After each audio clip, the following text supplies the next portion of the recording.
الثقافة والفنون هي القوة الناعمة لمصر.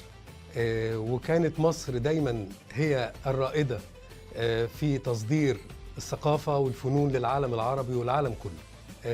مودرن ستوديوز بتقدم بتيجي لحد عندكم وبتدور على المواهب الحقيقية علشان تعلمها وتحتضنها وتنتج لها، وإن شاء الله بإذن الله يطلعوا نجوم كبار بدون مقابل مادي، بدون أي محسوبية، وبدون أي واسطة. إن شاء الله نطلع نجوم وننتج لهم في مودرن ستوديوز.